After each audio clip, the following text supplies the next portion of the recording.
Calon Presiden nomor urut 3 Mahfud MD melakukan kegiatan kampanye Pilpres 2024 di Aceh. Kegiatan kampanye Mahfud dikemas dalam bentuk diskusi rakyat tabrak prof yang digelar di salah satu warung kopi kawasan Lamprit, Banda Aceh. Tiba di lokasi, Mahfud disambut antusias oleh para pendukung. Namun sebelum diskusi dimulai, Mahfud menyempatkan diri untuk meracik kopi hitam khas Aceh. Dalam diskusi rakyat itu, Cawapres nomor urut 3 itu menjawab semua pertanyaan yang ditanyakan oleh pendukung dan warga yang hadir di lokasi. Dirinya juga berdiskusi terkait pelaksanaan pemilu. Menurutnya pemilu harus digelar secara bermartabat.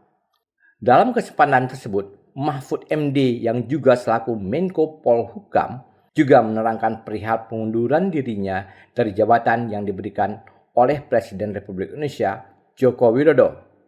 Mahfud menegaskan akan segera menyerahkan surat pengunduran dirinya sebagai Menko Polhukam kepada Presiden Jokowi sekembalinya dari Aceh. Mahfud mundur dari jabatan menteri setelah 4 tahun setengah karena alasan perbedaan politik dan tidak ingin mengganggu jalannya pemerintahan. Hal itu dilakukan karena berkaitan dengan kontestasi Pilpres 2024.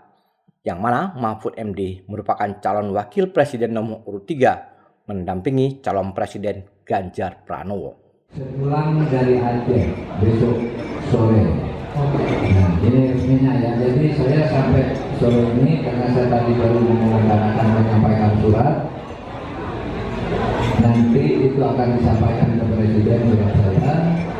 Nah, baru sesudah itu kita lihat perkembangannya. Kapan pergantiannya, kapan pelantikannya dan sebagainya tergantung pada hasil pertemuan saya dengan presiden. Kenapa? Saya itu dulu diangkat oleh presiden dengan penuh kehormatan.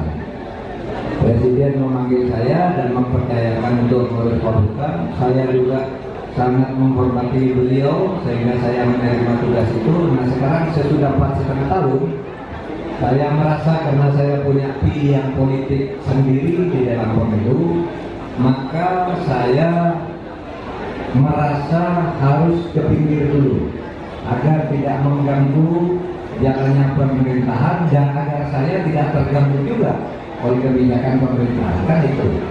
Nah, saya juga akan menghadap presiden sebagai etika. Saya kalau di Jawa itu ada istilah tinggal gelanggang colong pelayu. Pergi begitu saja. Saya tidak mau pergi begitu saja, tapi saya dengan penuh kehormatan akan menghadap kepada presiden dan menyampaikan permohonan itu. Dari Banda Aceh, Lala Nurmala melaporkan untuk Puja TV Aceh.